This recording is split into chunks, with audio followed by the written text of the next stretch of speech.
All right, Saturday afternoon. We did our stream this morning, working on some painting. You can see some of the miniatures on the table, but I had to break away and get some food and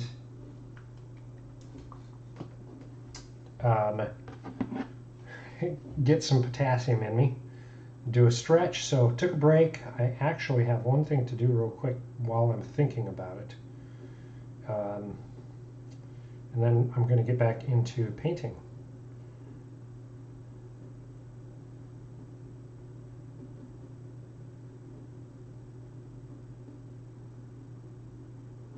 Let's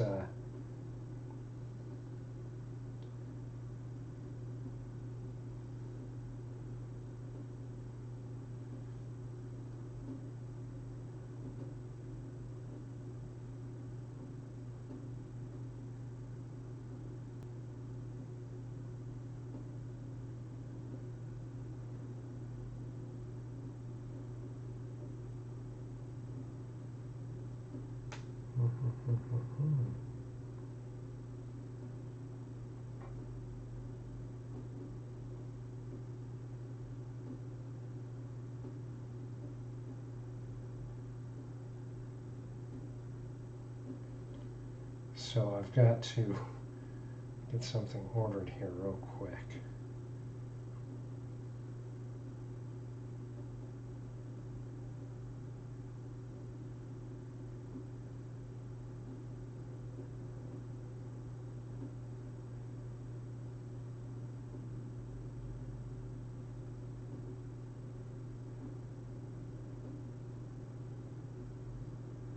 Just before I forget.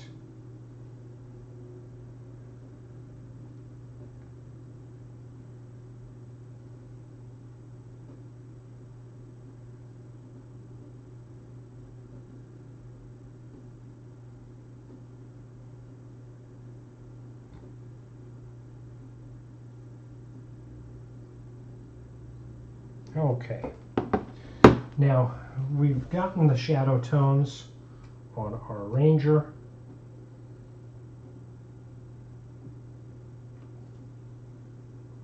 Before we get into highlighting, I want to work on the shadow tones on the other miniature. And to do that, I'm going to use some of the base tone, which was Tawny Flesh, and a little bit of Ebony Flesh.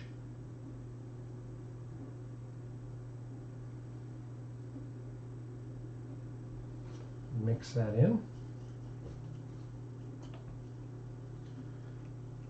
By sticking primarily with my flesh tones and not mixing my own versions up, I'm able to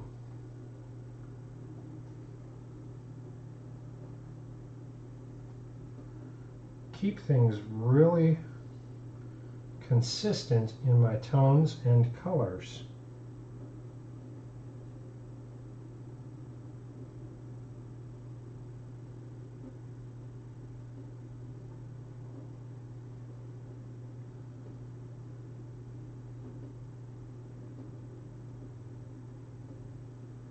And I'm just going to go through and lay down some shadows in areas where the light is just most definitely not going to be hitting the figure.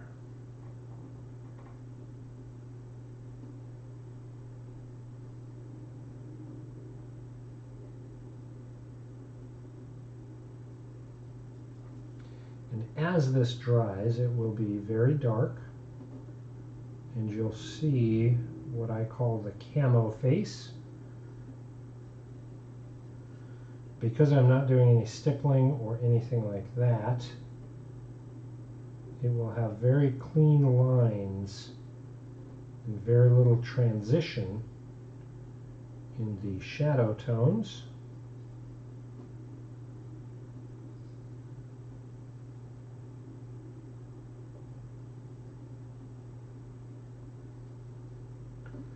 So that's what I call the camo face. And then we will go through and bring down that camo face by doing some things like stippling.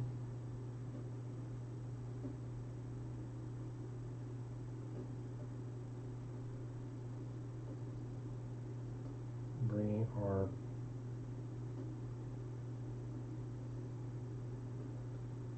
midtones back in.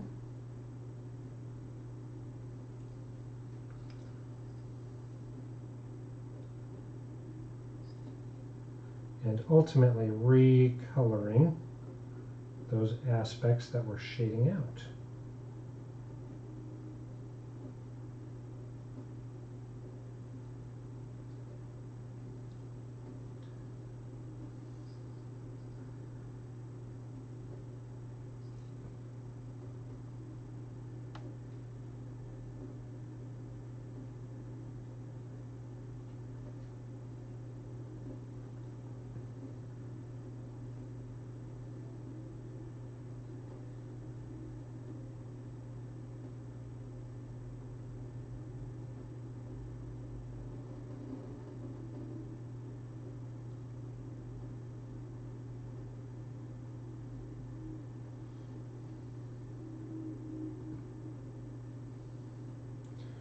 And then we want to do any of these lower aspects that are not going to be in the light. So the bottoms of the hands and the fingers. Anywhere that is not going to receive any light. Under the elbow and the lower portion of the arms. We got a little bit of a clot there.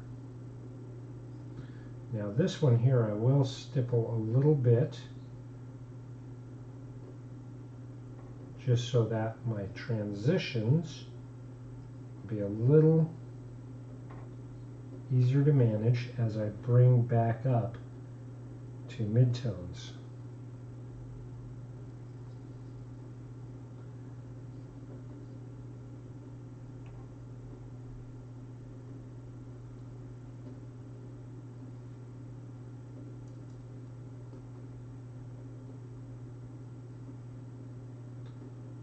Little bits of variations in there. And again, just looking at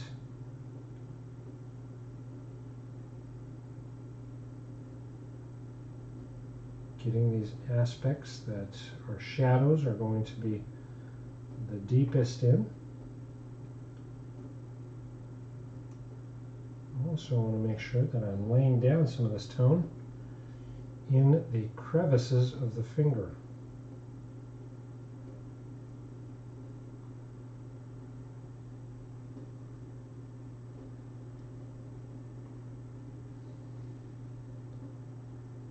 Just the finger crevices, because we'll do a blend with our midtone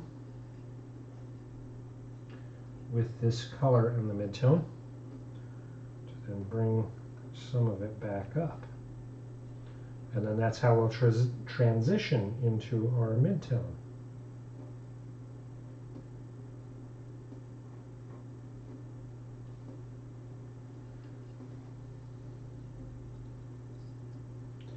And again, onto our legs.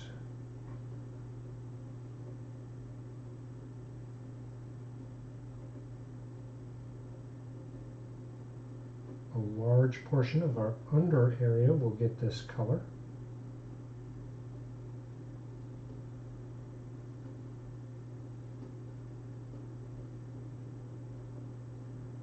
And then we'll start to shape some around the calf area.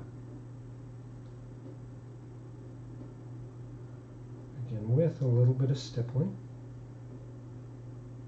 so that we keep it organic.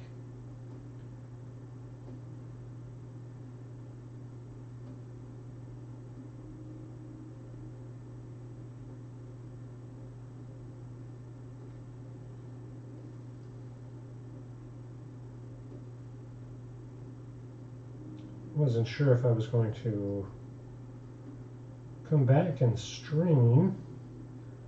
Figured I might just do some painting, just off camera, but I decided why not? Why not? Why not? Why not?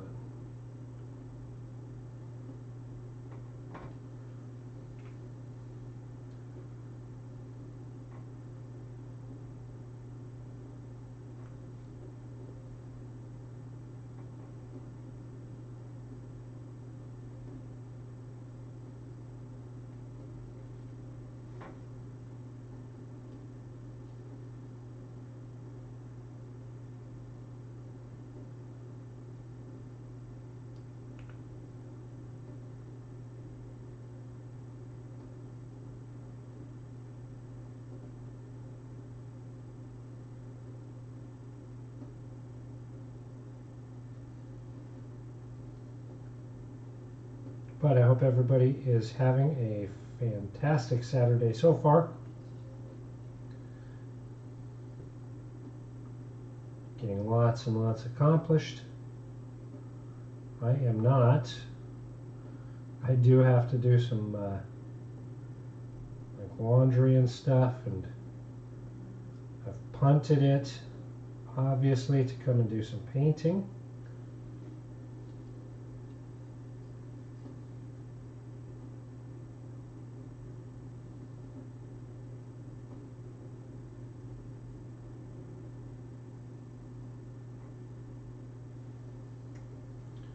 I figure that laundry will be there when I'm done painting.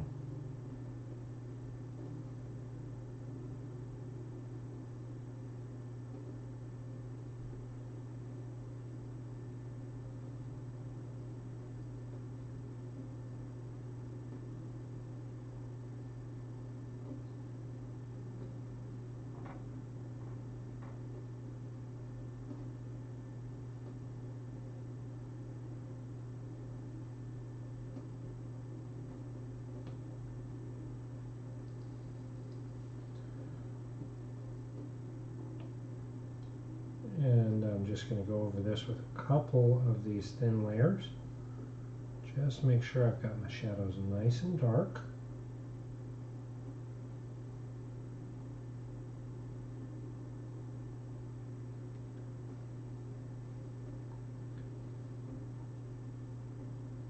Where I want them.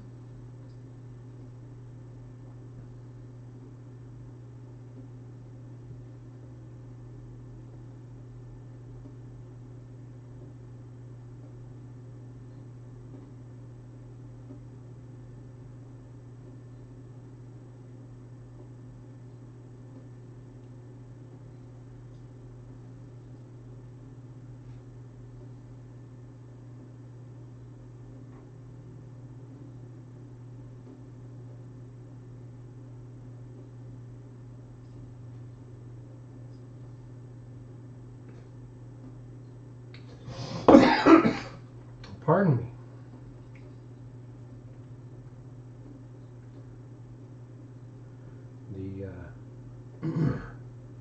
We went from cedar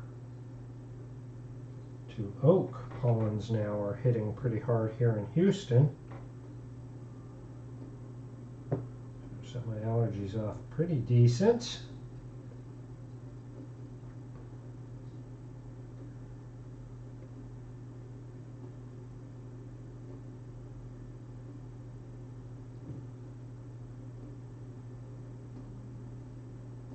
I was tempted earlier, actually when I started this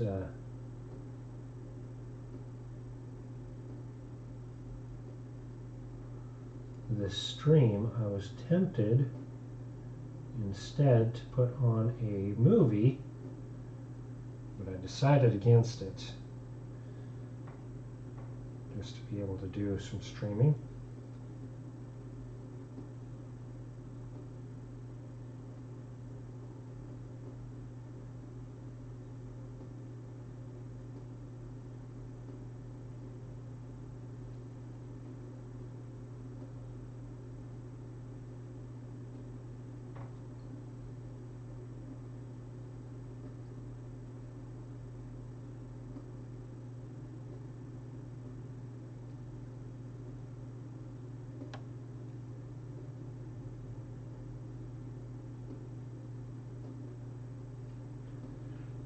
but I may a little later. We'll see.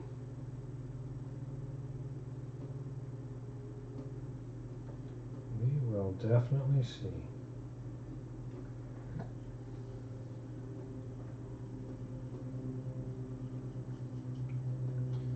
Get that brush nice and clear.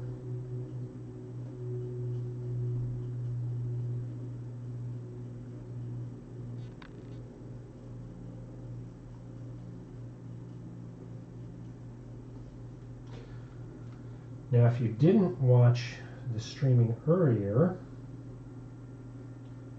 on that Ranger, we did the same thing. We started with a mid-tone, dropped in some shadows,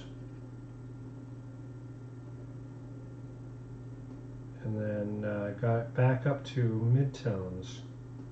So we're going to be doing the same thing on this figure. Then with some 28 millimeters, we kind of did the same thing but without as many transitional layers. So same process. Now that we've got that dark tone, that shadow tone, we're going to grab up we've got two 28 millimeters that we use the same skin tones for, and I'm going to drop in some shadows on these.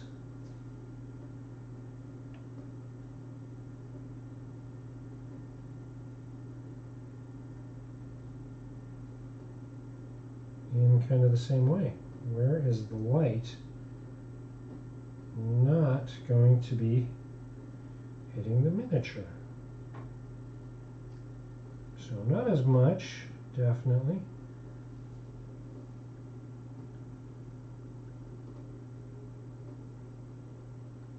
But we want to drop in those shadows so that as we are painting the miniature,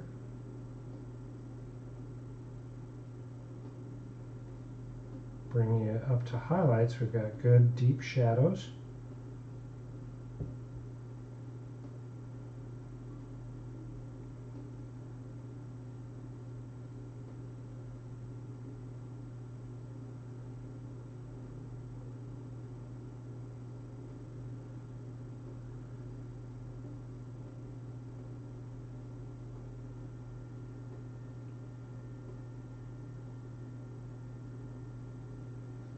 On those undersides.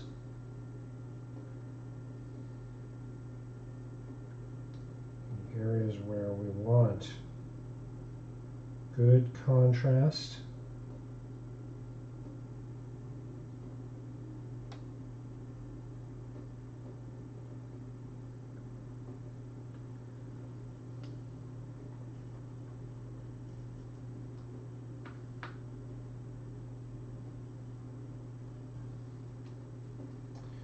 Now we're going to use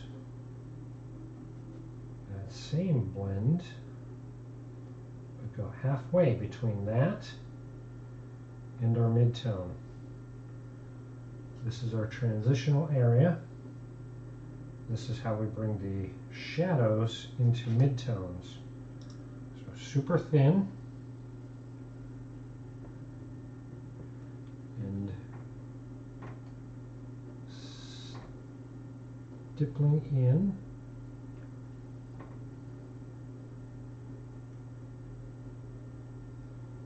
A transitional layer to tie in those tones. So this is a touch darker than our mid-tones.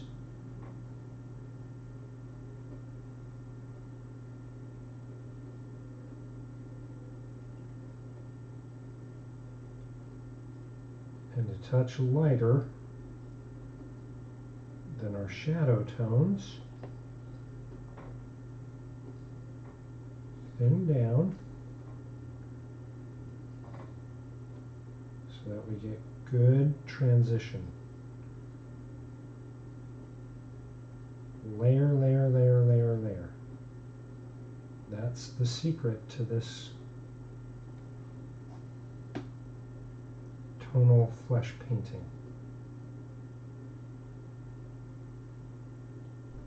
Thin layers. Bridge the gap.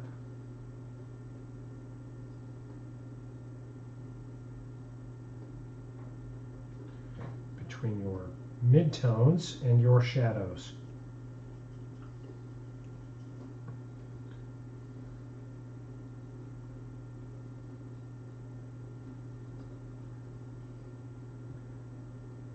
And that takes away what I call the camouflage effect, where you've got clearer lines of color variations between your shadows and your midtones. So super important aspect.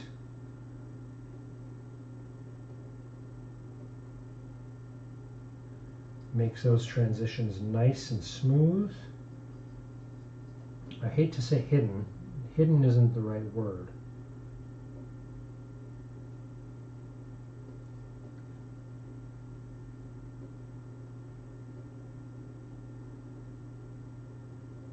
Just blended really, really smooth.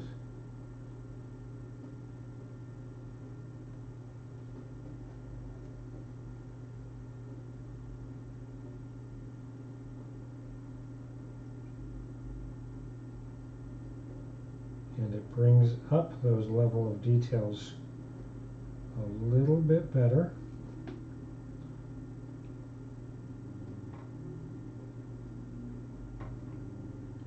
So back in, this on the fingers pushes those shadows back in nice and deep, so that we've got good indication of fingers.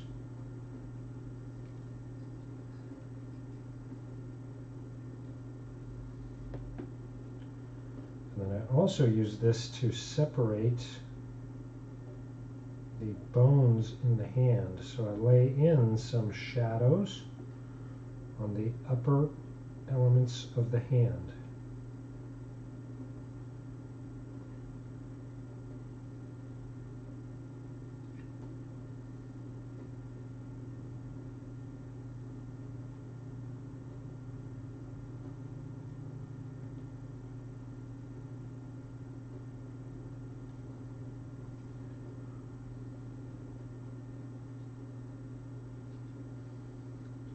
Same thing on the face as we start working on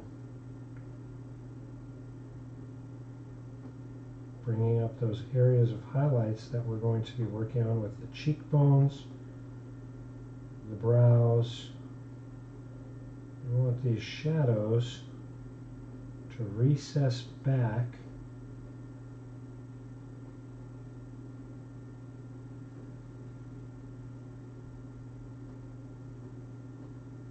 out a jawline and cheekbones. Nice and smooth.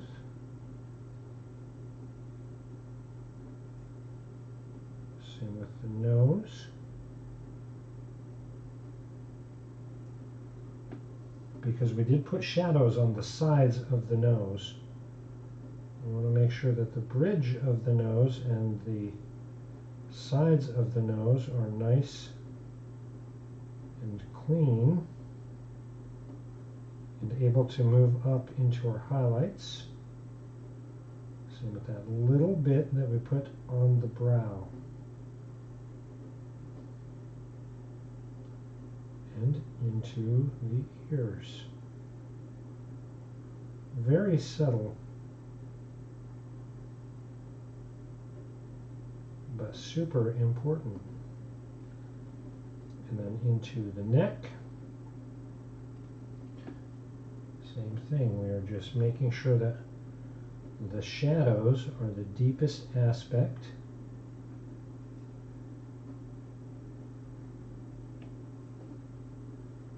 Nice and organic.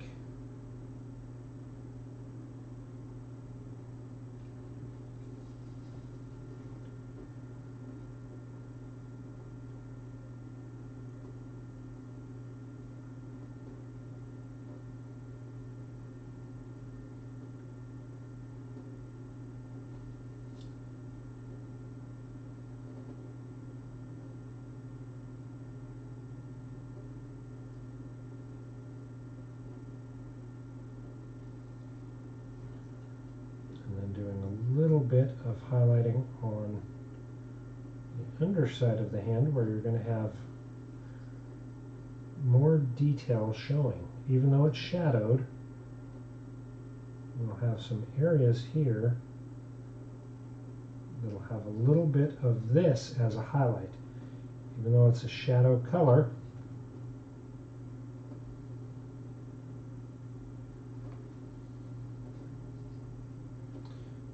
and then again into the hands to separate some of those areas. Drive our shadows on the fingers back in nice and deep. So we've got good separation.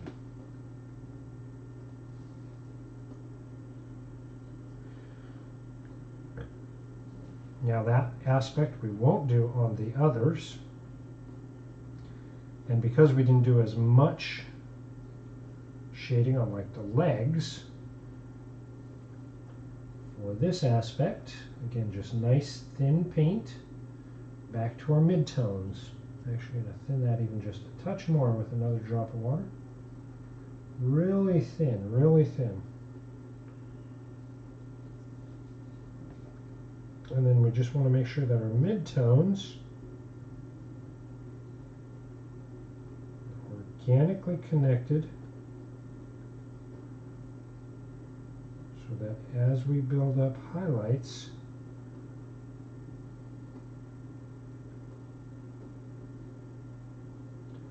from our midtone areas,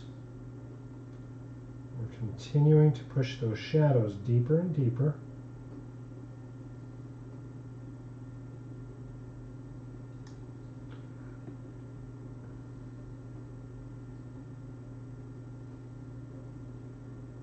Reconnect to those midtones, to our highlight areas.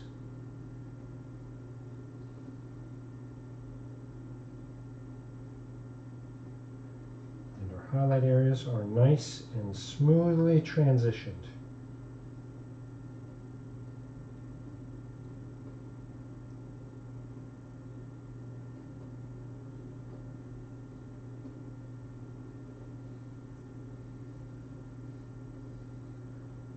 Into those blended midtones.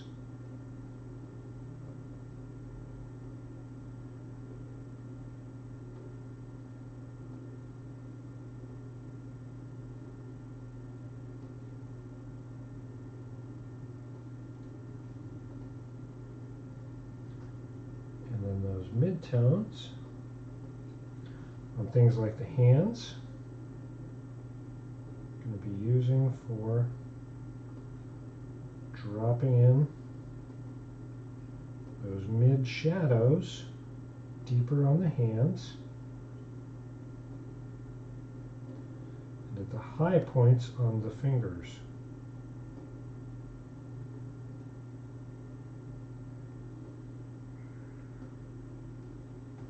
On the bended elements, we want to hit the knuckles.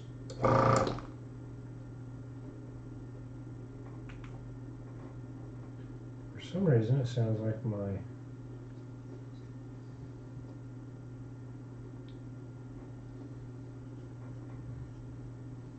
little heavy there. I'm going to pull a little bit of that up. Sounds like my airbrush compressor was needing attention.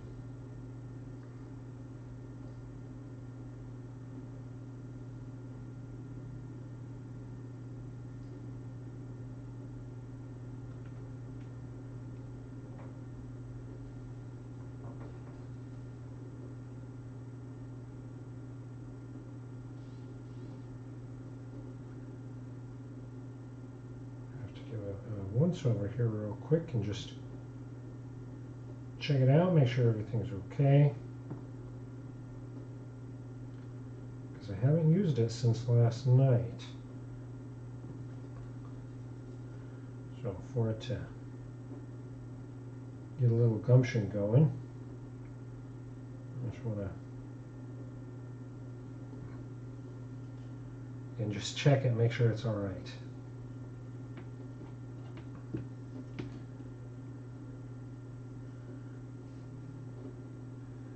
And then on our 28 millimeters, this is where we'll just go back through, make sure our highlight areas, the areas that we will be highlighting, have good differentiation from the shadowed areas.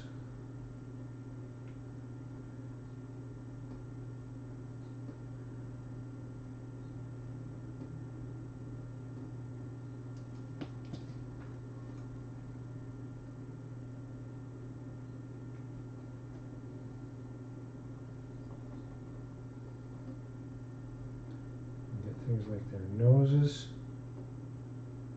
cheekbones really standing out, chins,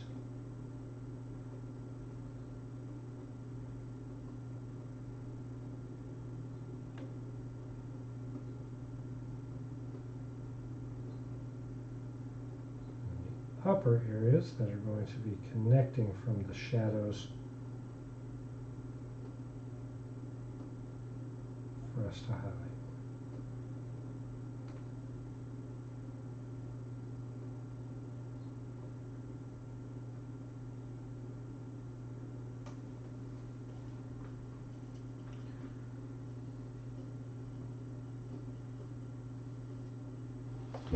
Okay, let me check that.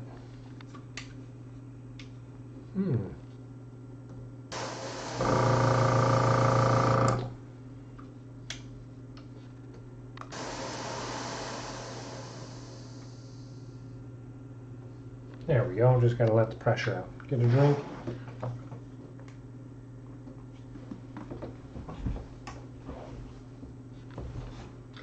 All righty, let's see.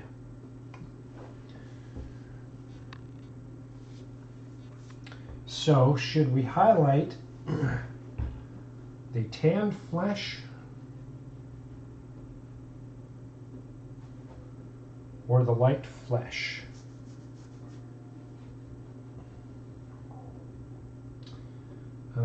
I'm going to go ahead and say we're going to do the tanned flesh first. There isn't as much of it. Nope, you know what? I changed my mind.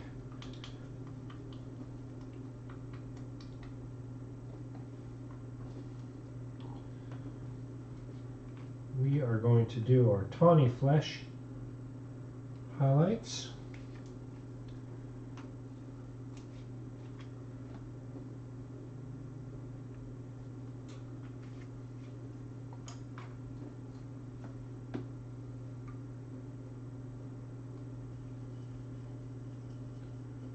That way, this figure is closer to getting some other colors put on.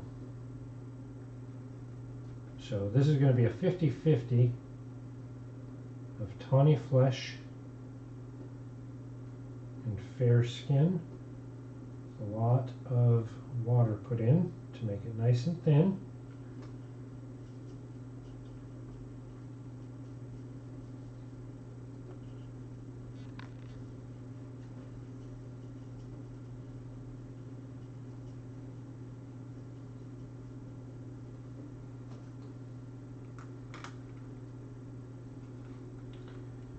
And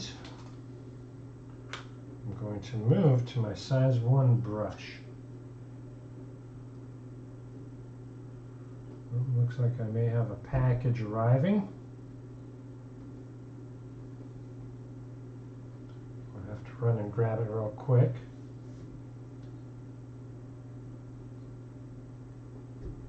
Alright, so I'm going to put my sign up, run and grab this package. I'll be right back. Hold tight, I'll be right back.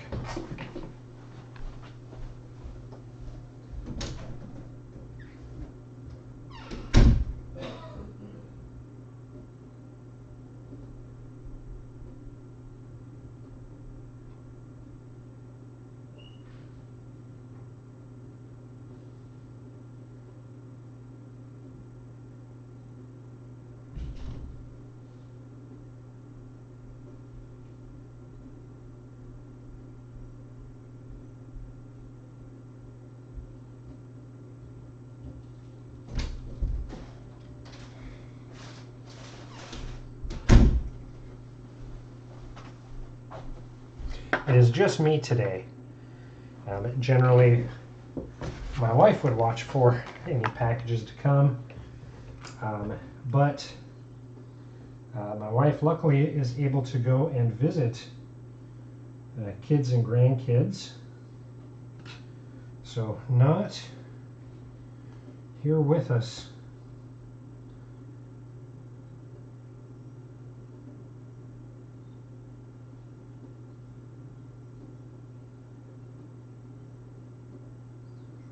So I've got to do my due diligence and watch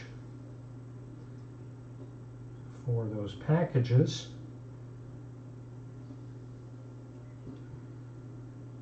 So that we don't have any package porch thieves come through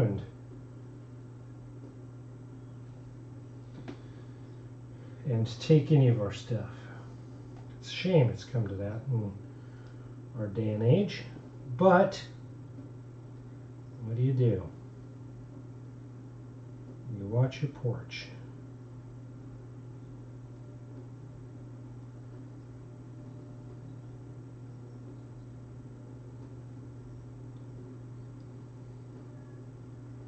So just thin coats of this. Highlight. You want to start at this point really thinking about where is light hitting. So you can see like this aspect here, I'm putting some of this highlight, even though light won't be hitting there, you know, any like direct sunlight or anything, that's okay because this is our blend. So this is not the highest highlight we're going to go to. What we use this for is really to set the standard for tonal variation. We're giving the character here, we're sculpting through basically with paint the form of the figure. So I say this is how we honor the sculptor, by making it apparent the work that they've put into the miniature. We want it to be easily recognizable to the naked eye, the curves, the details, whatever they have sculpted in. It's our job as painters to make sure that we are highlighting it correctly so that when people are seeing it with the naked eye, they can recognize those variations.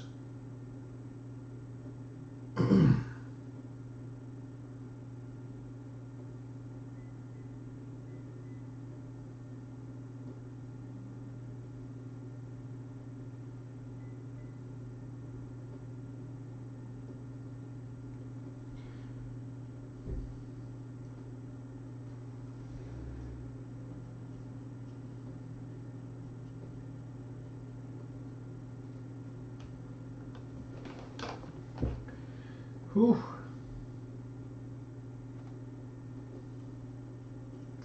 Swept it right into a different color. So this is one of the aspects that I really like about miniature painting, is when you're working on things like this, it really is a testament to really highlighting what those sculptors have done. The sculptures themselves are generally always fantastic, and many of them are great just by themselves. They look amazing.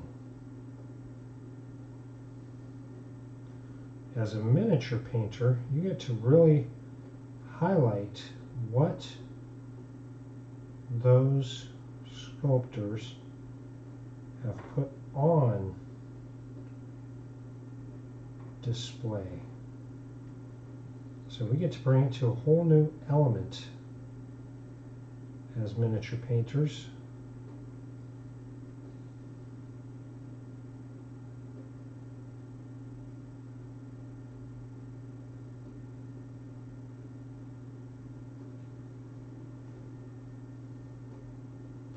It's almost like reverent. Reverent aspects of miniature painting. Maybe I'll write a book called that.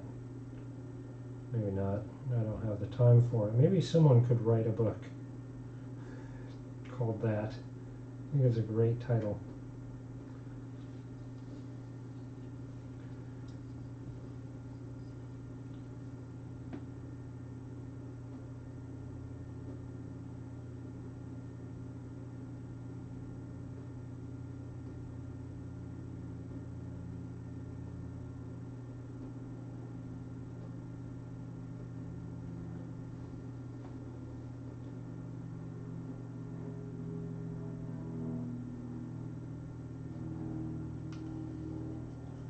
You can tell it's a hot one today because the paint is drying so fast in my brush.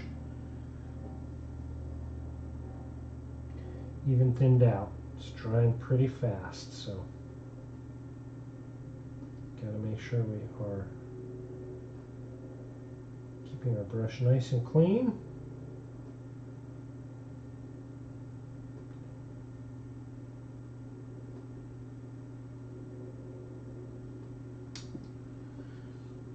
Alright, let's move into the face and neck area.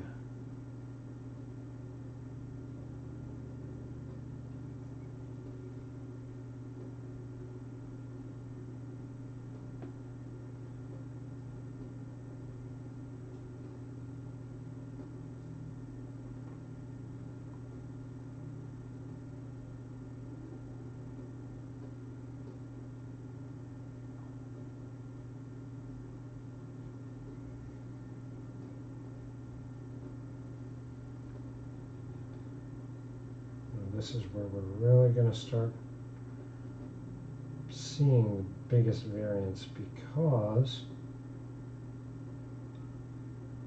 we've gone through and punched in those shadows nice and deep and blended them up to our midtones.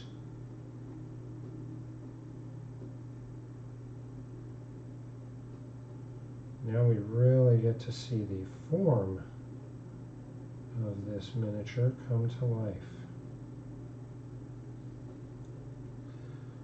I hit an area that I did not need to hit. So I'm going to give a rinse out here. Get back to my midtone.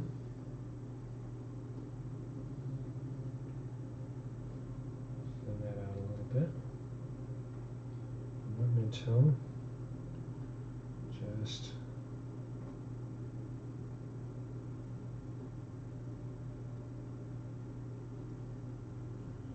hit that up. And go back to my shadow color. Punch that back in. Oh, that was the wrong shadow color. Oh, I'm messing up all over the place here. Good thing about miniature painting, especially if you're fast on catching any mistakes, you can pull that in.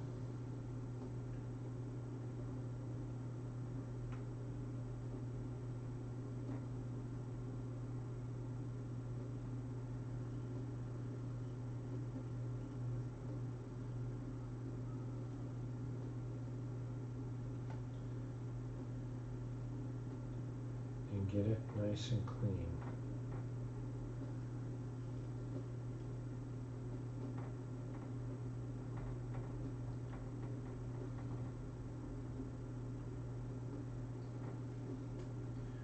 Whew.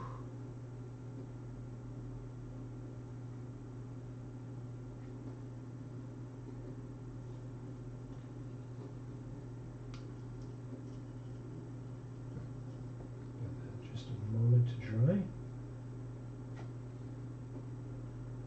get right back after it.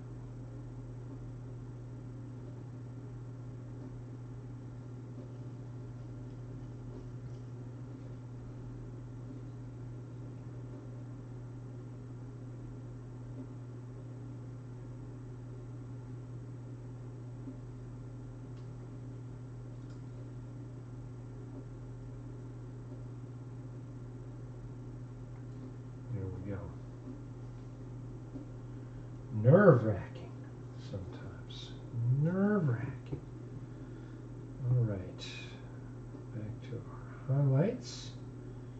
Hitting on a couple of elements. We want to get the nose. A little bit of this upper lip, not much. And then this chin. We have a little bit of our highlights stand out there.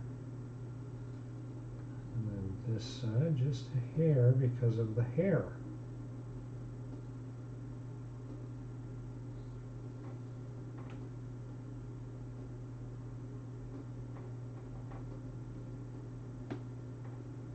And then into the ear.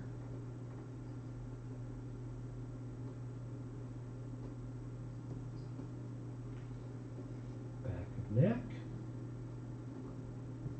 And a lot of this is not going to be an actual light.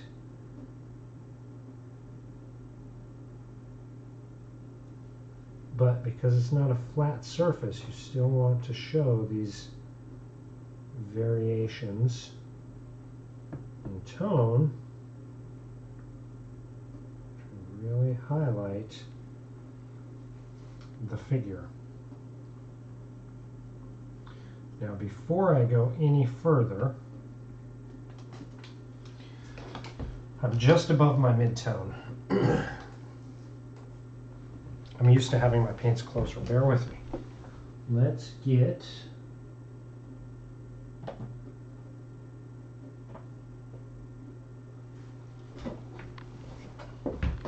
pure black. Now, all of my miniatures that I've started with the flesh tones are going to get this treatment here. And I'm going to get a different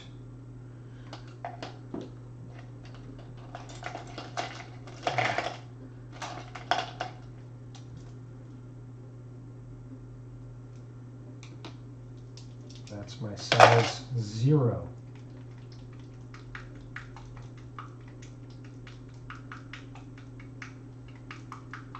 Well, I actually need my linen white. So pure black and linen white. I'm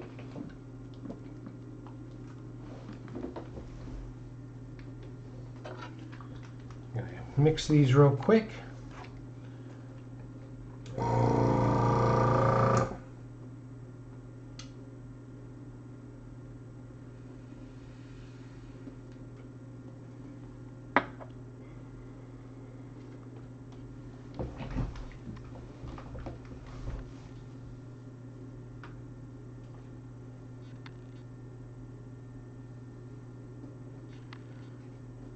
Start with pure black and then linen white. Now I do a process, I call it Raccoon Eyes.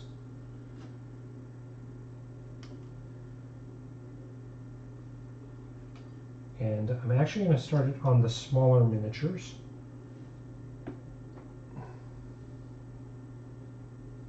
So remember, we're up to mid-tones. And then on our Ranger, or I'm sorry, on our Wizard, we're up just above mid-tone.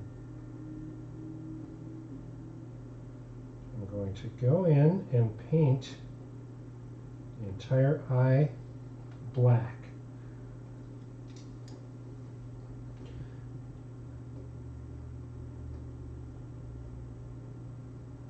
Now, some of these are more challenging than others. This one here, for instance, the hair sweeps over the face.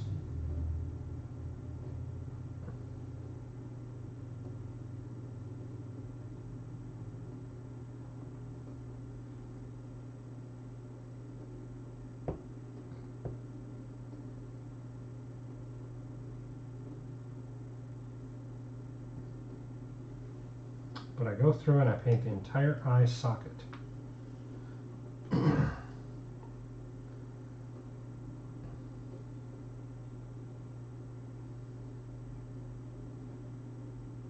Make sure you don't overload your brush. You'll see this dwarf here is also a challenge because of that helmet.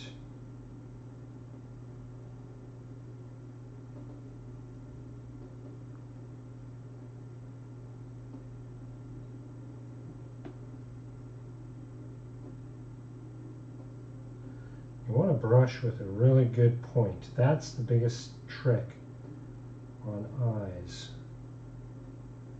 Use the point as much as possible to allow you nice, good, solid control on where you're applying your paint. I'll be the first to admit that I am not perfect by any stretch of the imagination.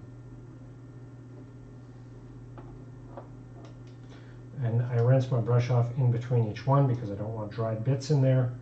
I want really good flow from the brush. I want to dictate where that paint goes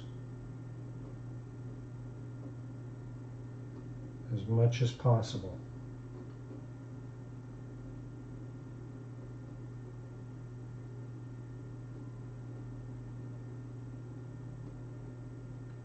And you can see I do lots of like little dabs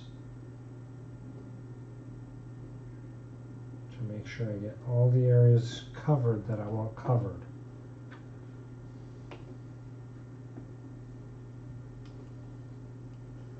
Now this one you'll be able to see it a lot better on, of course, because of the size. So nice clean brush, not overly loaded with water, into our pure black. And then we want to look at just the eye with the point.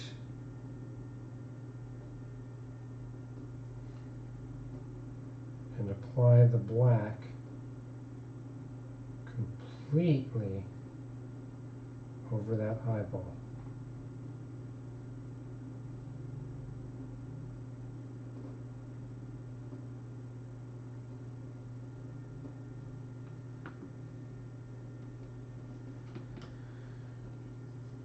Nerve-wracking for sure, I grant you that, nerve-wracking for sure. And I like to do these when I've got a couple to do, because then I don't get too rushed. I want to take my time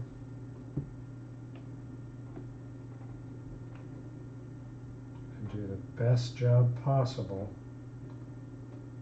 And part of that means letting them completely dry.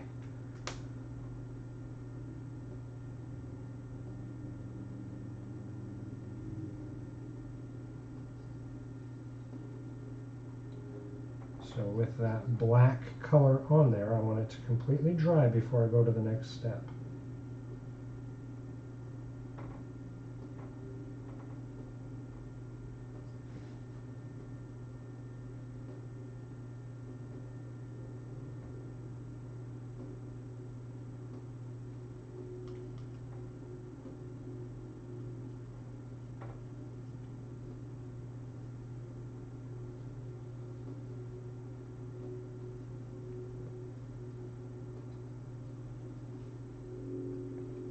Manage the paint on your brush really well. Don't hesitate to stop and clean your brush before going back after it. And it's all about managing your brush and the paint you're pulling off of it.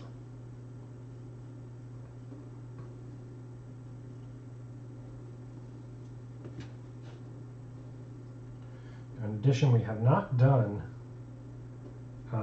this figure's midtones. We've just done, or the shadows and then back up to midtones, I suppose we'll say. So I'm not super worried about it, but because I've got the black here, I'm going to move back to my size 1. And I am actually going to go in and put black in these eye sockets. And the reason I'm doing that is simply because I've got the black here. There's no other reason that I'm doing that other than I've got the black here. I want to use up the paint on my palette as best as possible. So I'll go ahead and drop in that color. That way it's at least done. And because those sockets are so massive, I did use my size 1. Oof, I knew that was going to happen. I got to get some poster tack for this bad boy. Or when I get my, I'm waiting on some new drill bits. So once I get some new drill bits, I can drill that a little bit deeper. It'll hold in there even better.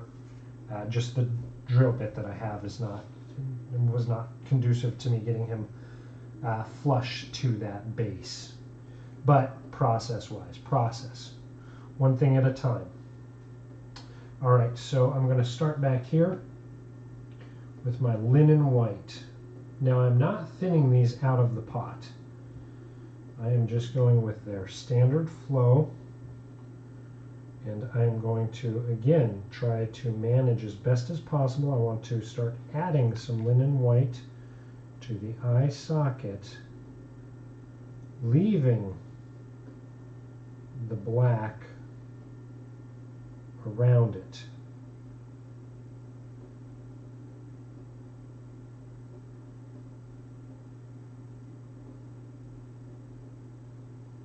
So that's why I call them raccoon eyes, because I want that black around the eye.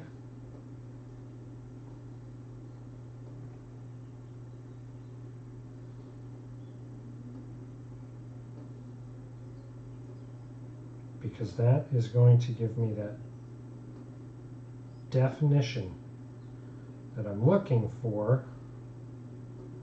I want a separation from the flesh to the eyeball, and that black gives me that.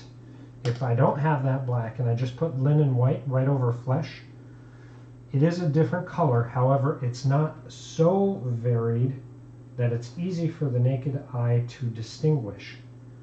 So by adding this black line, basically, is what it is. It's an outline, right? By adding that, we force the eyeball, the naked eye, to see the different colors better.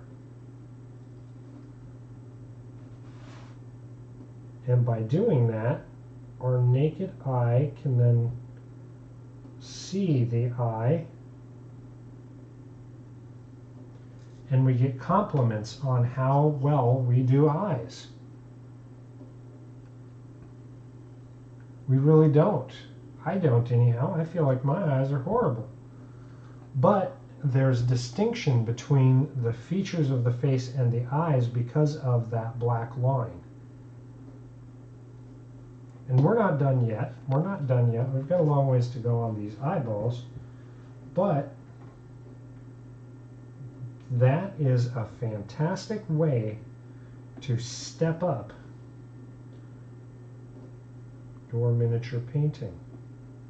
Small little tricks like that really make a massive difference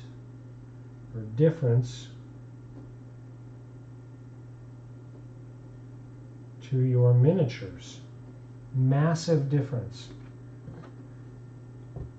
And by having those types of differences, you start to distinguish your painting compared to others. And just on the table alone. I mean, when you see some of these figures on the table, you know, I primarily paint for tabletop role-playing. So when I drop these minis on the table and they have these eyes that actually stand out, it is a fantastic way for my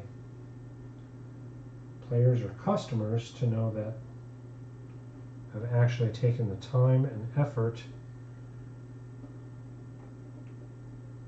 to pop these in here.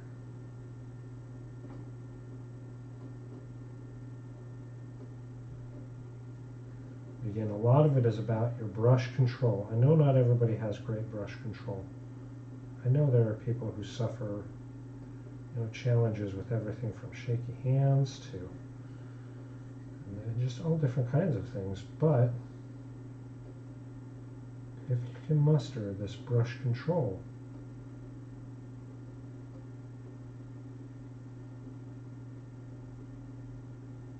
fantastic way to really establish variance to your faces. Again, we've only gotten up to mid highlights on this one. No, mid-tones on this one. We haven't done the mid highlights, so mid-tones. But already those eyes are so distinctive and stand out. Last one for the white tones, I believe, yep. And then we're going to go in and we're going to put in irises.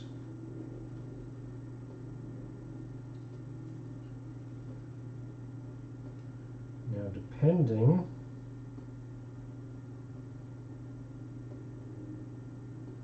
on both your brush control, the size of the mini, how much detail you're able to get in,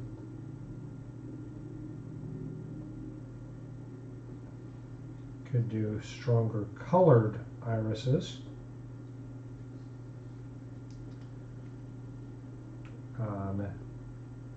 And pupils, the whole 9 yards.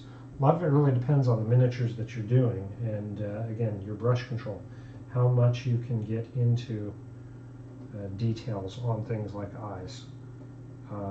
While I tend to have overall really pretty good brush control, I still have a lot of shakes. So even my brush control is not perfect. So I'm not able to do all of the detail work that I would love to.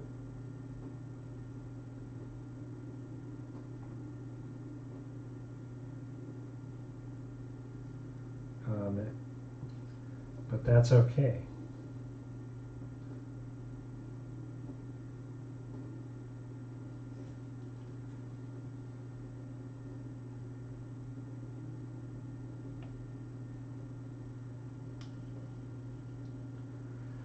Whew. So we've got the whites of the eyes.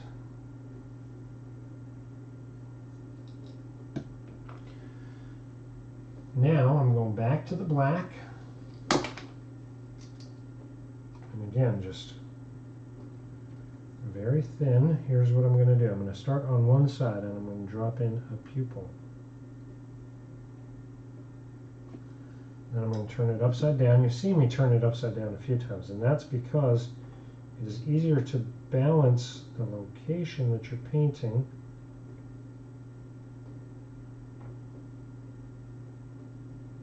by putting that upside down so your more dominant hand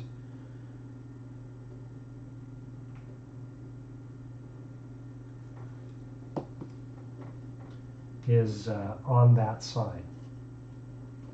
And you're not doing things like fighting the nose. So on that last one where we're fighting the hair equally on both sides. Equally on both sides. That's a secret.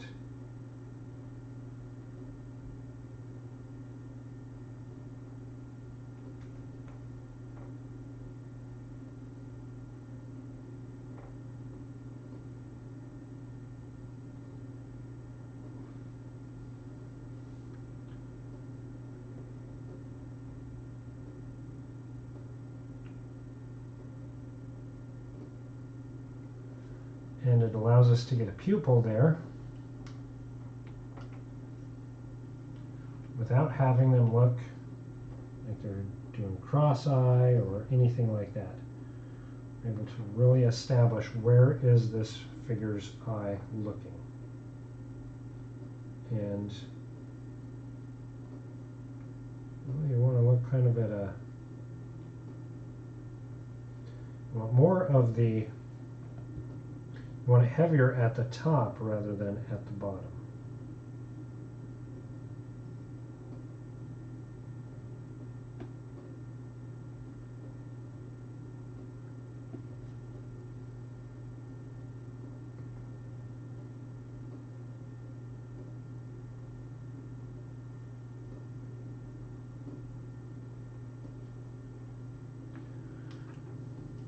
And again, I just try to keep my brushes clean as possible so the paint flows off of it really well.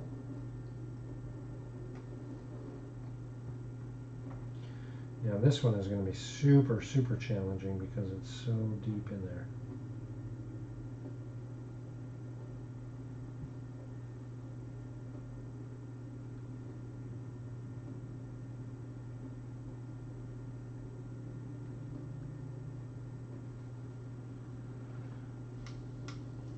There's all of the 28ths.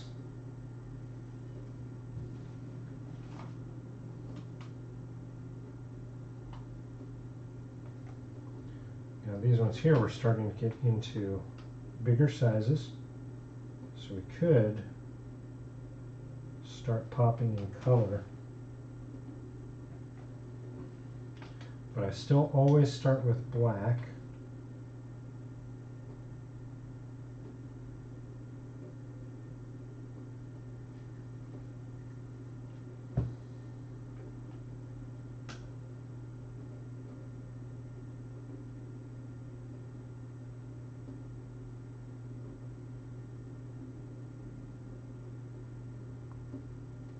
And then depending on how that looks, I can drop in a little bit of color onto the eye if I feel it's going to warrant spending the effort, right? The time, and if it's going to be noticeable. These miniatures, even though they're big, these miniatures are not super, super large.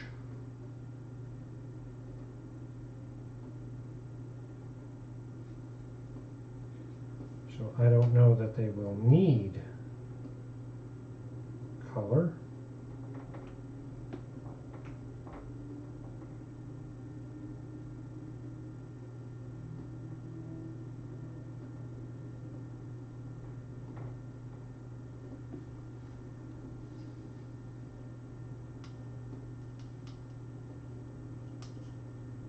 Because I don't know that we'll be able to discern it super well.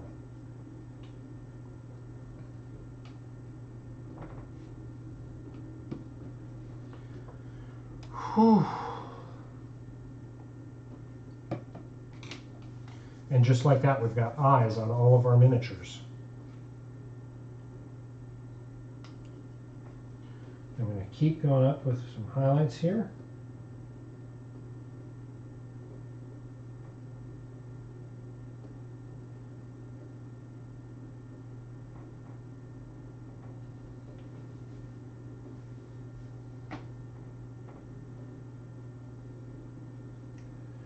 This is where we're really going to start punching up the coloration on these miniatures. And these 28s.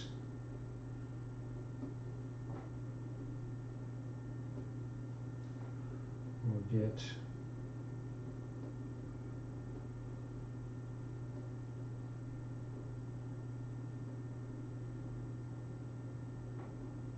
just the most upper areas on these two with the tawny flesh.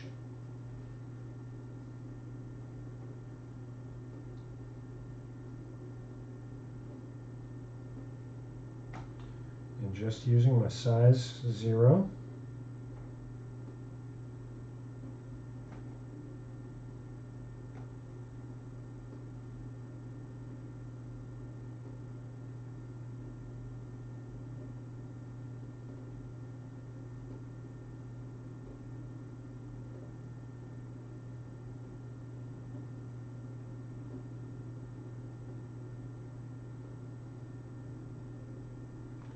At what are the areas that are going to be the most affected by the light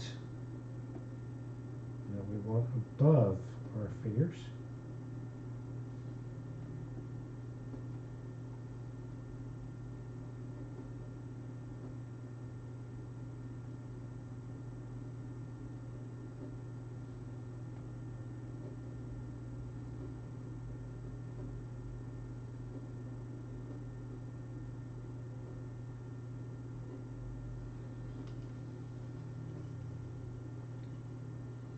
Just checking to see if there's any chat going on. I try to pay attention to it so I don't miss any questions or comments. I'm not the greatest at it. I'm still young when it comes to streaming, so still got a lot to learn.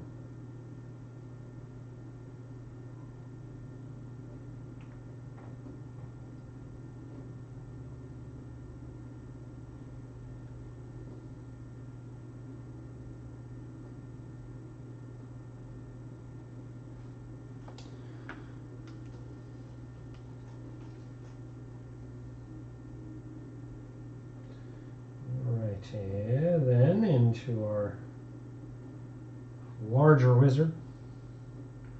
More the same. This time I'm going to actually start up high and work my way down low.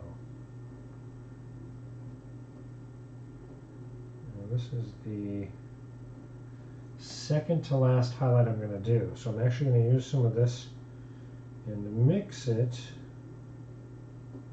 with some pure white to finish out the highlights.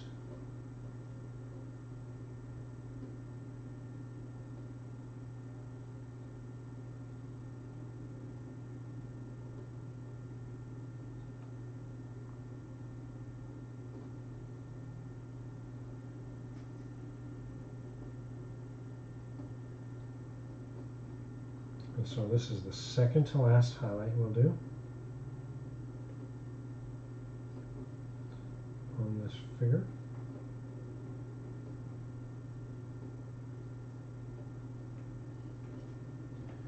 And just being very purposeful on what we highlight and where.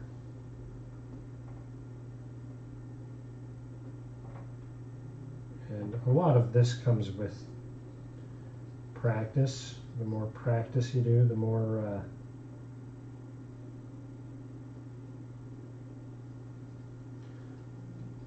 it becomes second nature. Otherwise, if you're newer or you want kind of a guideline, you start out with a good zenithal. That helps guide a lot. If you're able, if you've got you know, the means to do a zenithal, I definitely recommend it.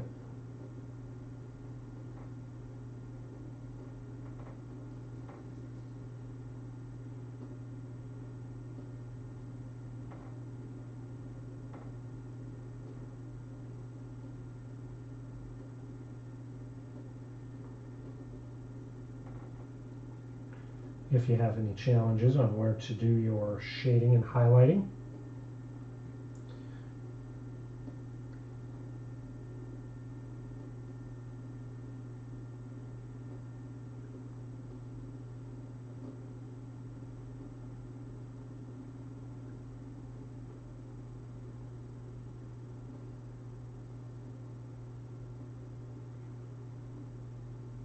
and this is where we start putting in the white of the knuckles really well.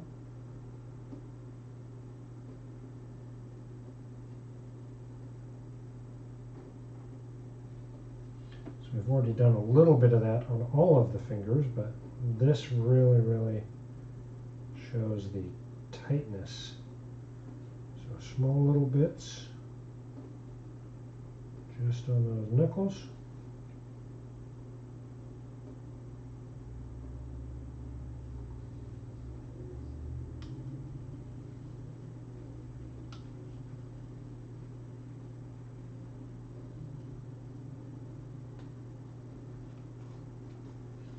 And while I know it doesn't show it as well on camera,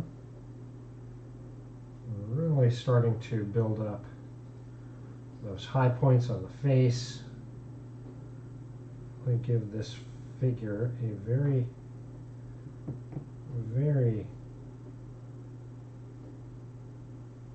good detail that matches the sculpt.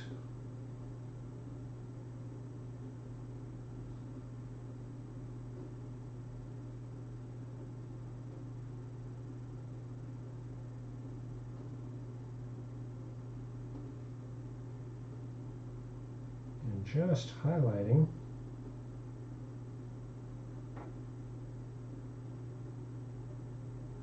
what the sculptor's already put in place. We're just bringing attention to it.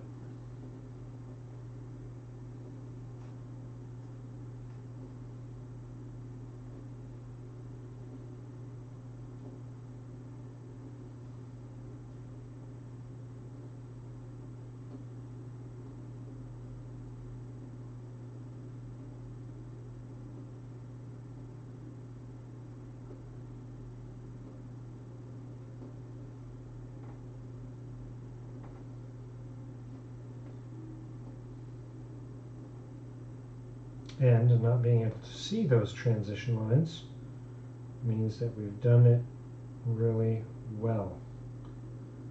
If you were able to see all the transitions on camera, that would mean that we did not do a great job of building up our highlights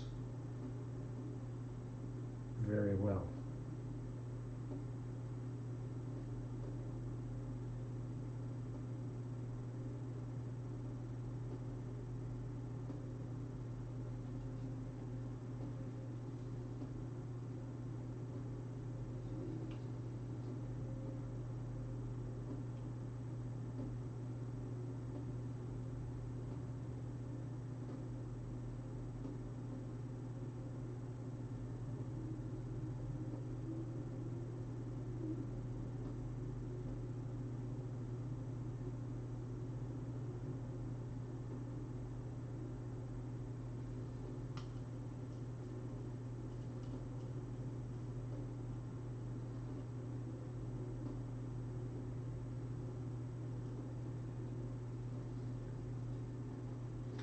And a little bit in the back calf area. One of the big things about highlighting is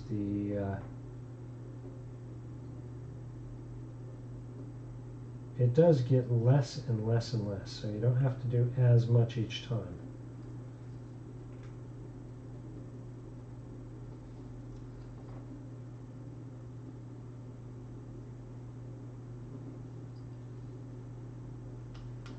And just like that, we've got our highlights darn near done.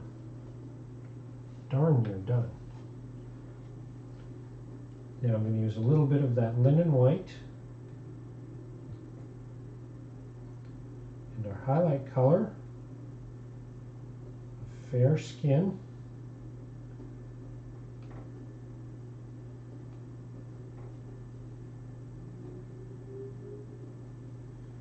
This is going to be my uppermost highlight, so this is reserved for wherever the brightest points are going to be.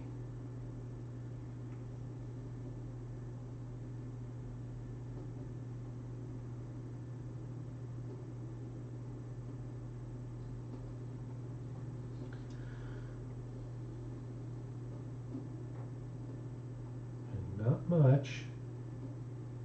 A little goes a long way. Stippling as much as possible.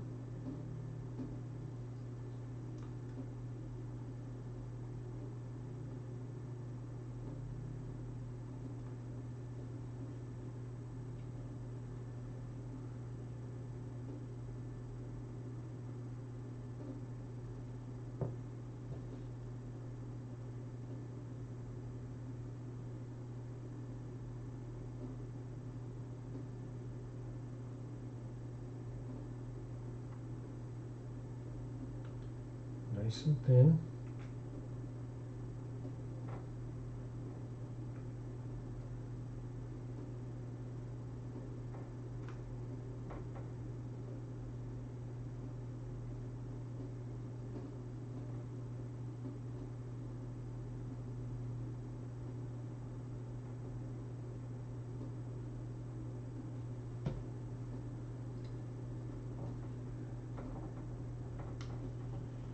Just like that. Now I do want to do lips.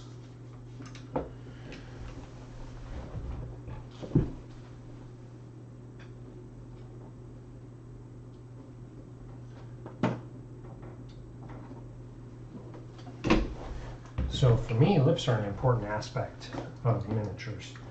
And it's one of those things that a lot of people have questions on that I get all the time. How do you do lips and how do you do them well?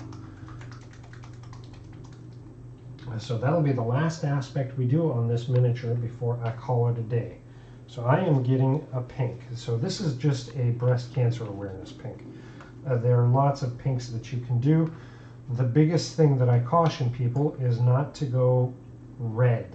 Don't go red. So what I want to do is I want to get a little bit of this pink and my mid-tone.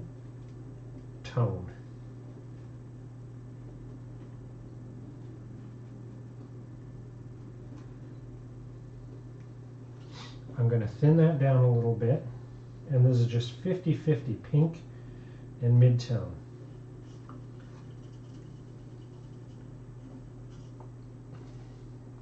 Now I'm going to get a little bit of that and move it to the side, and I'm going to add just a touch of that ebony, just a hair.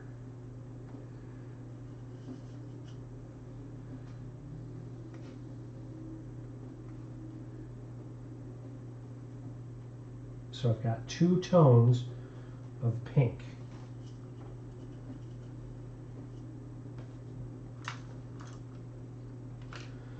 Now I'm going to use my size 1 to start.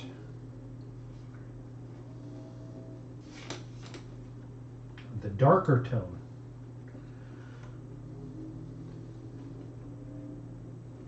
No, I'm going to take just a moment, because I'm going to get a drink and steady my hand.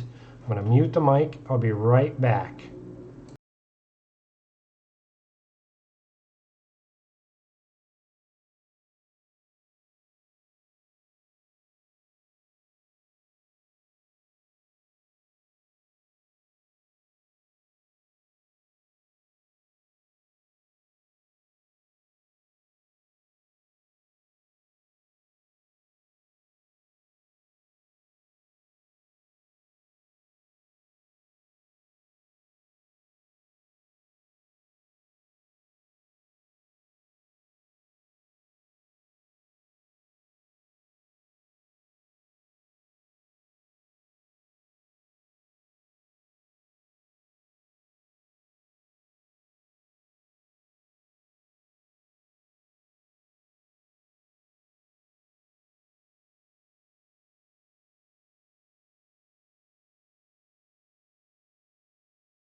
Okay, get that mic back on.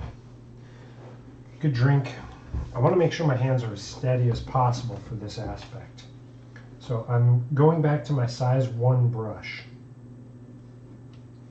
And I want to start with the darker pink color that I mixed.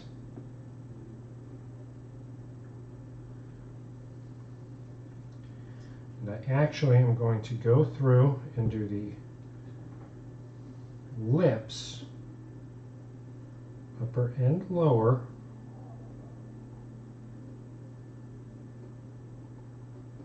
with this darker pink tone.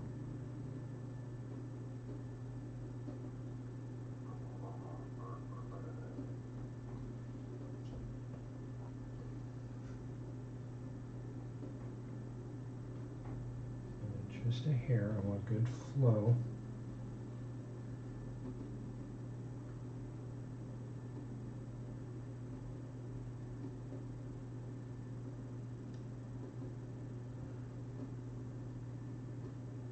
Now Now, depending on how you are painting, you could elect to do reds, right? If you're doing like lipstick, then reds are great.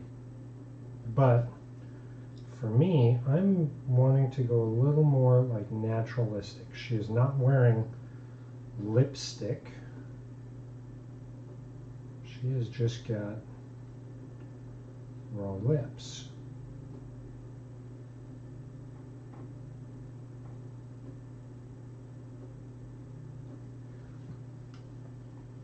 So as I paint that tone on there, and then give it a bit to dry, that's going to set my dark shadow. That's my shadow color for her lips. Now if you mess up on your wet palette, especially if you're using a wet palette, you should have all your tones so you can clean up around the mouth. And you feel it's not dark enough, add just a touch more, again, just a touch more of your ebony flesh. If it's too dark, add a little bit more of your mid-tone. Now on the brighter pink color, the one that we mixed without adding in our ebony flesh, I'm going to use that for the lower lip, but only at the highest points.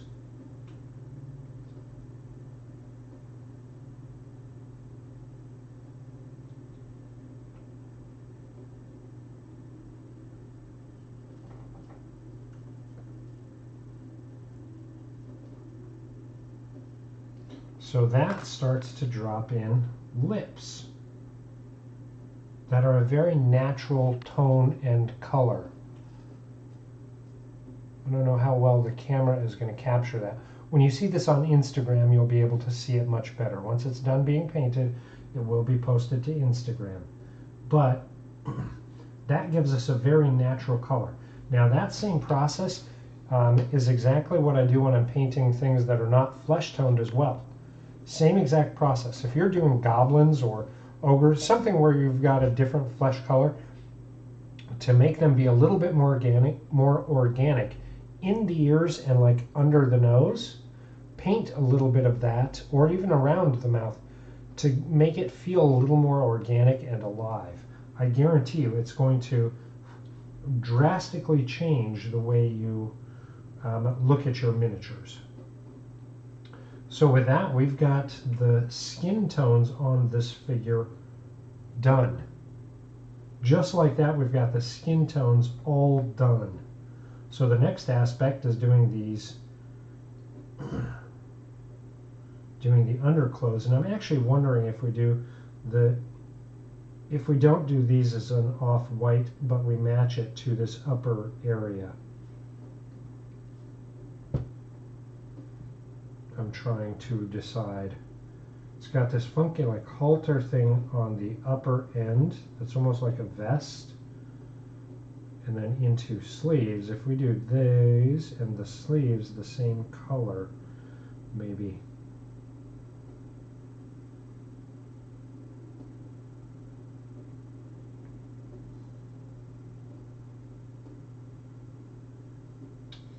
I don't know. I don't know.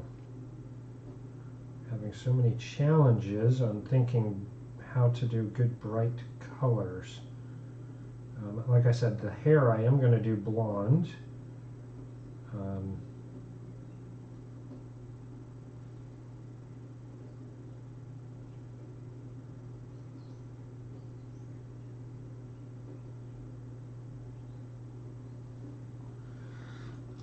I don't know. I am real quick going to do the same lips.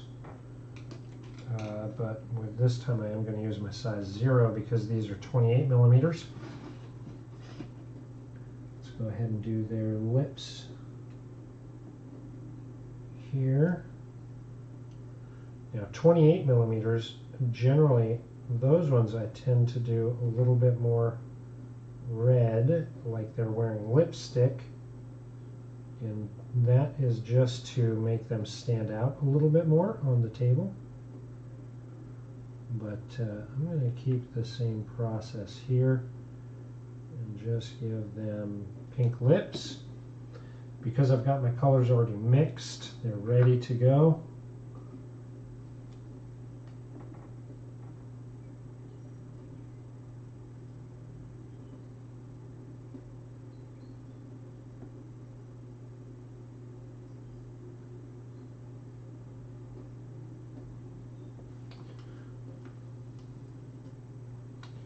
And then these ones also need their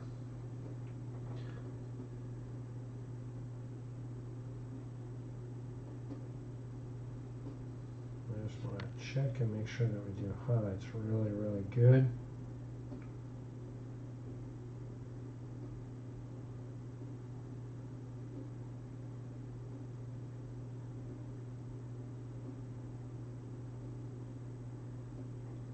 Really, really define the fingers.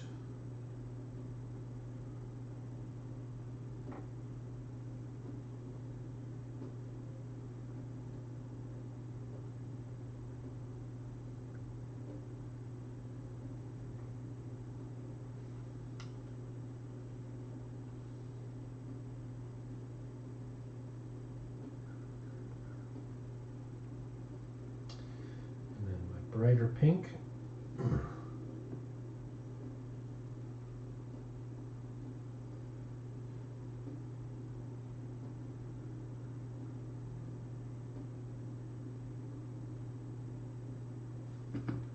On that lower lip.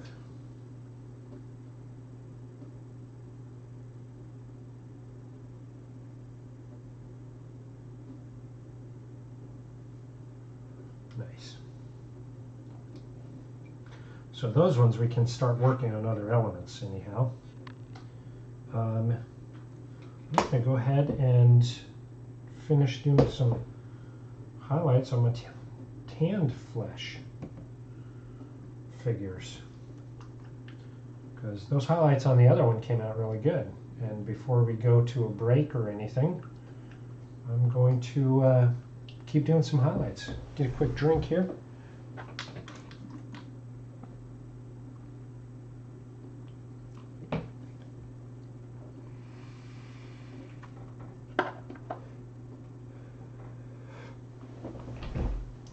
I haven't read all the rules, so I don't know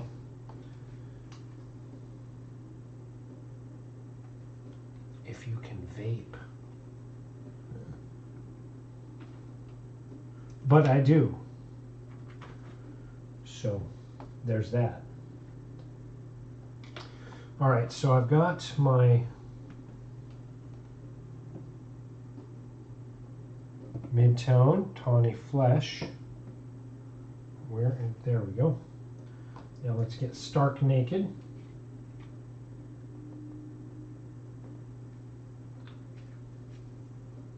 Now this one, because there's such a variance in those two tones, especially for my ranger figure, we're probably going to have to mix a couple of levels of highlight, because we don't want it to be too stark. So I'm going to mix one 50-50. And then of that, I'm going to mix some more 50-50 of that and my tanned flesh.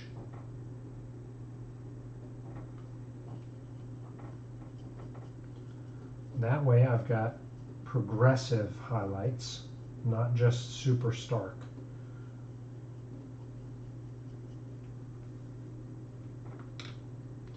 And again, I'm going to go to my size 1 on this. Now this figure, we got up to the midtones, so we're going to start dropping in some thin highlights.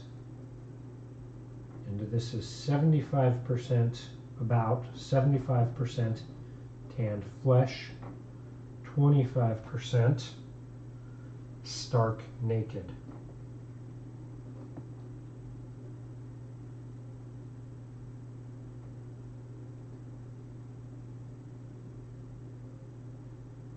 And you can see even here just the very, very stark impact that we're having with this highlight. I mean, this is a heck of a bright color comparatively to our midtone. But that is okay, because that is how we are going to start pushing those shadows even further in, and we will have more levels of highlights comparatively because of the variance in tones. So it's okay.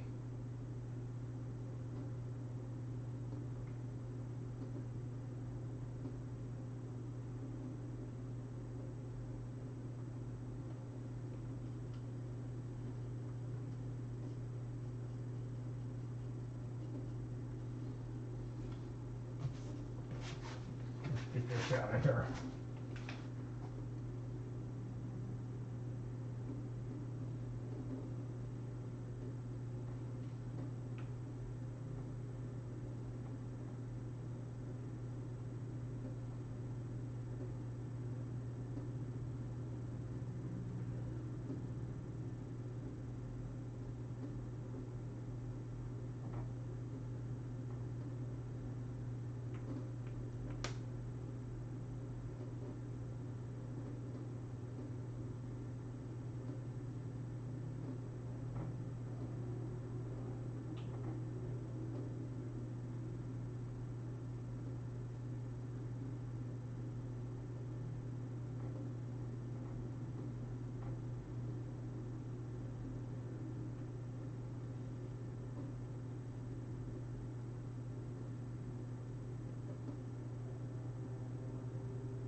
And just dropping in some color.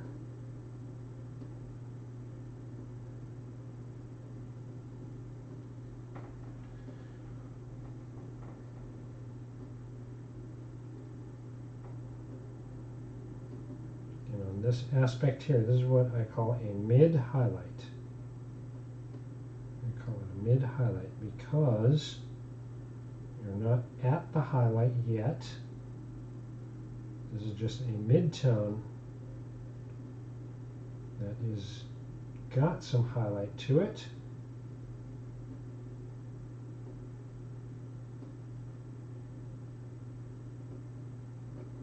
So mid-highlight will have more tones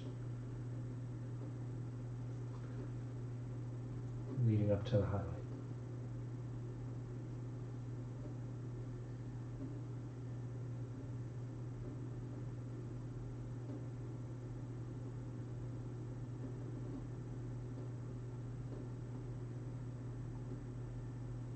Pushes those shadows in.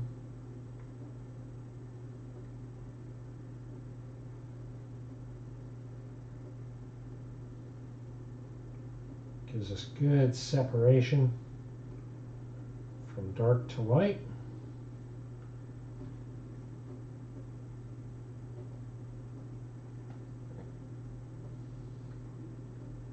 And lends us in where the light is going to be striking this figure.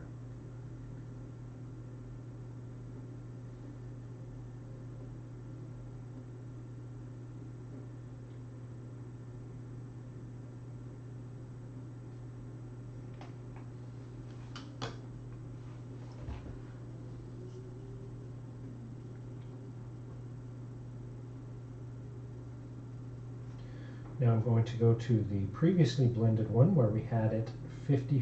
I'm going to pull a little bit of that. Again, it's a big stark contrast. We could blend again. We could blend again and have a even more subtle transition. But I am not going to do that. I am going to keep it as is.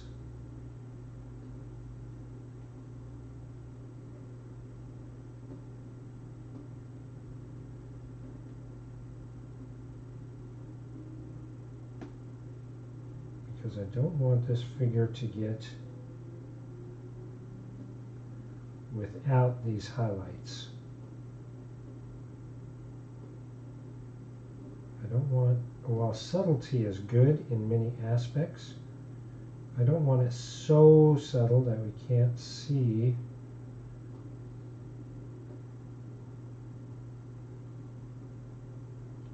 where the light is striking this figure.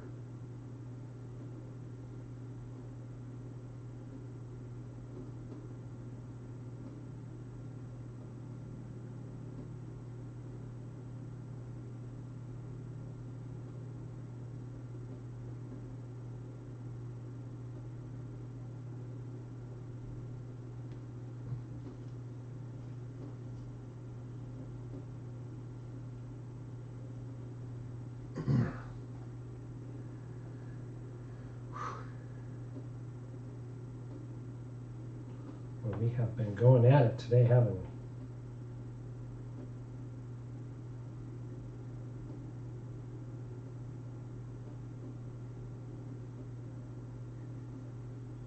Little bits of subtle brightness on this figure. And we'll go through and finish this one out for sure. Oh, I am starting to get a lot of shaky.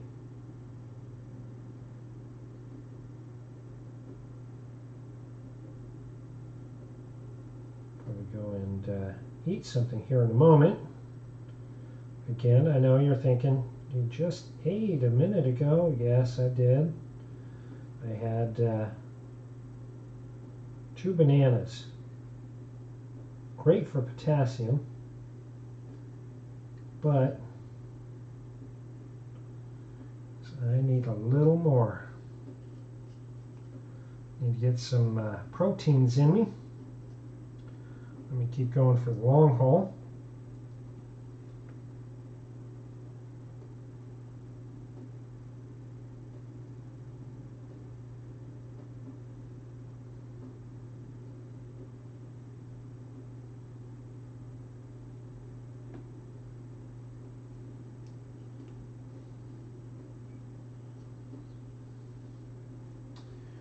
Now I'm going to use 50-50 of that, which is 50-50 of stark naked and tanned flesh.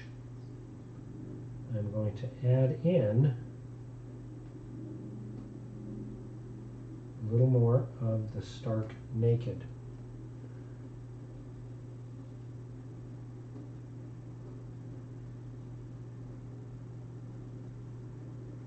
For this figure, this is going to be my brightest highlight.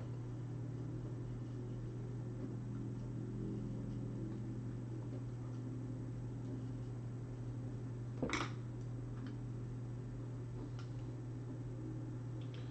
to my size 0.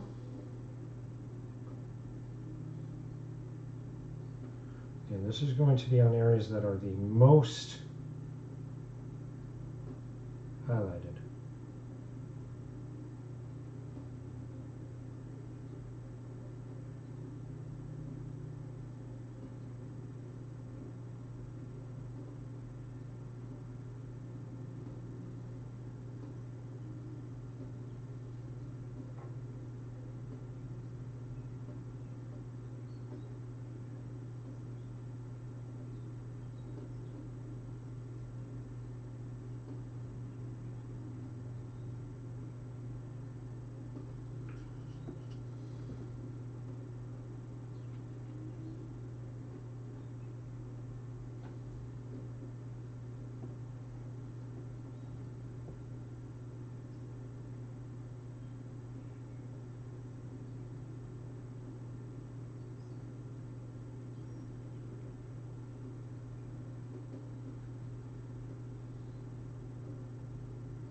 Whew.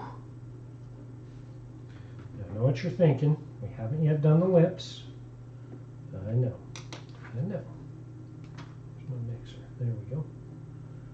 So same exact thing. I'm going to get my mid-tone. That was my highlight. Jeez.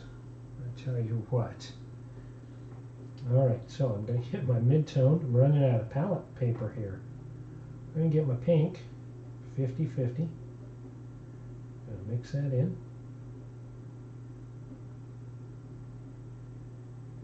And a little bit of that I'm going to put over here and get just a touch of a darker shade.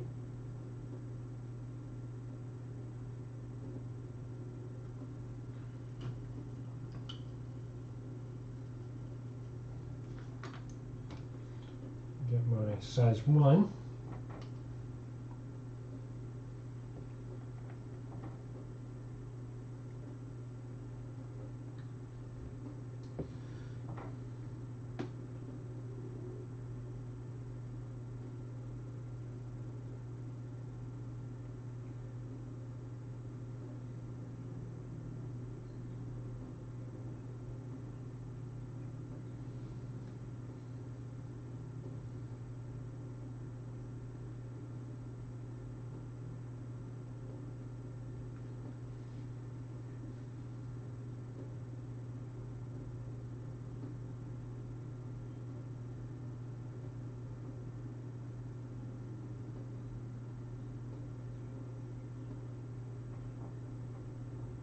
Pop those lips in.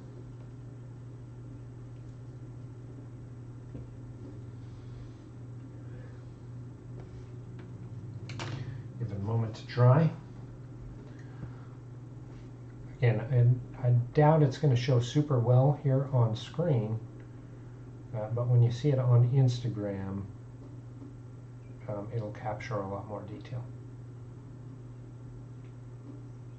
Now this one we haven't talked a lot about colors either, so I am horrible when it comes to Rangers because I do lots of browns and greens, right? But a color of hair, I'm thinking of a dark brown. I mean, I love the more tanned aspect. At first I was thinking like an ash brown or a lighter brown, like a mousy brown. But with this darker skin tone, I'm really thinking a dark brown on this would look fantastic. And then I was thinking about like a red leather pants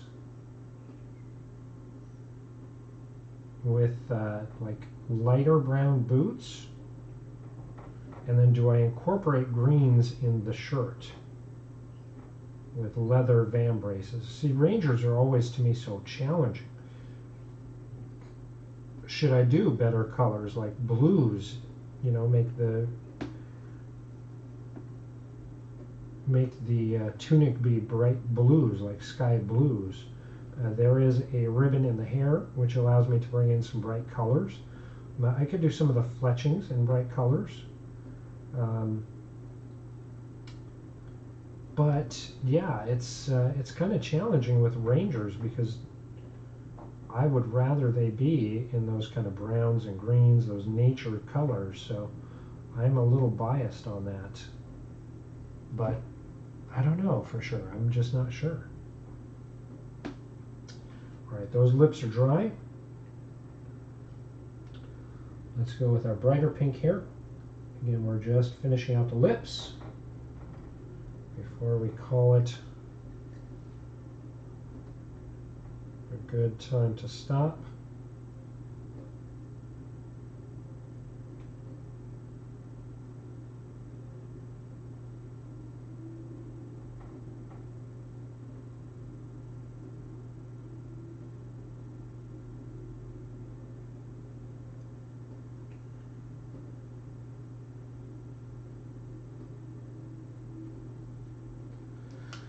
And just like that, we've got all of the flesh tones done.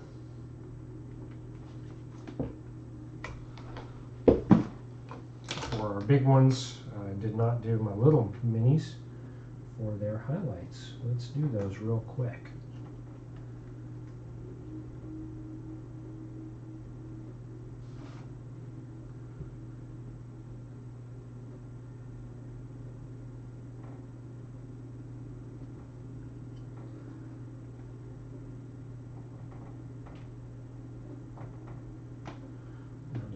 paint here. I might have to add a little bit more. We're going to paint these couple of 28 millimeters that we have in the same flesh tones. So we'll see. We'll try this one first and see how we end up.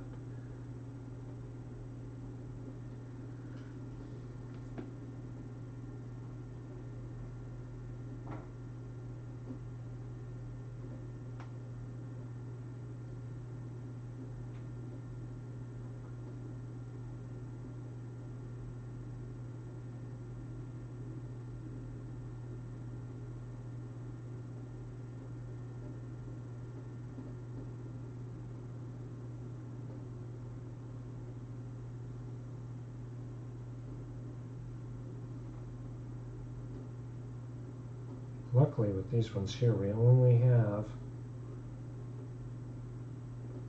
their heads and faces to worry about.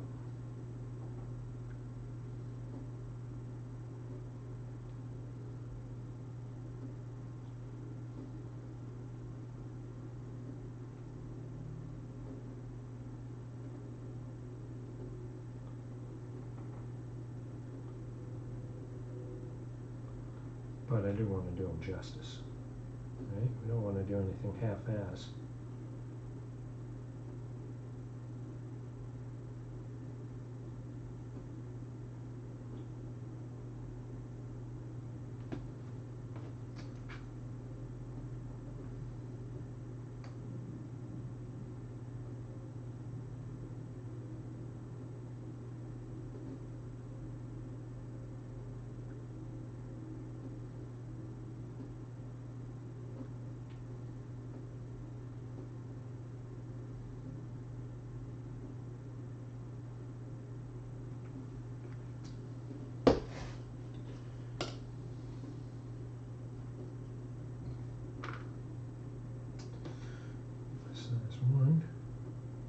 Wait for those bad boys to dry.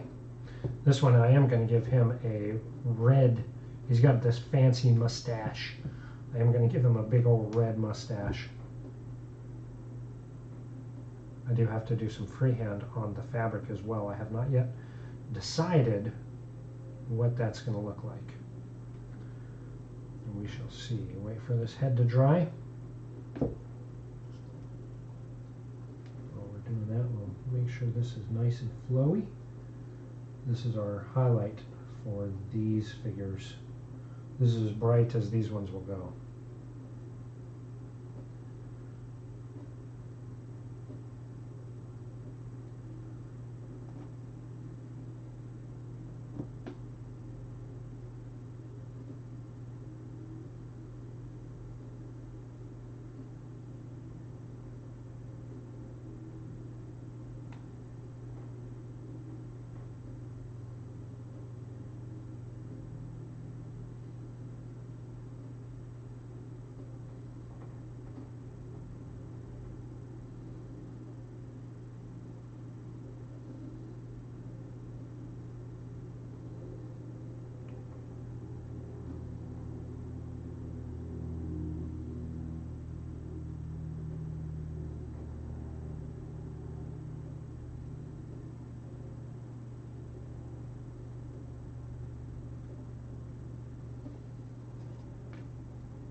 There we go. Flesh tones all done.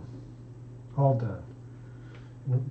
Well, aside from the vampiric, but for the humanoids, that's 1, 2, 3, 4, 5, 6.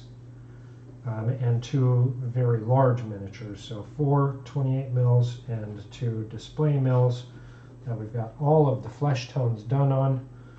Look at the variances on those. Absolutely gorgeous. Absolutely gorgeous.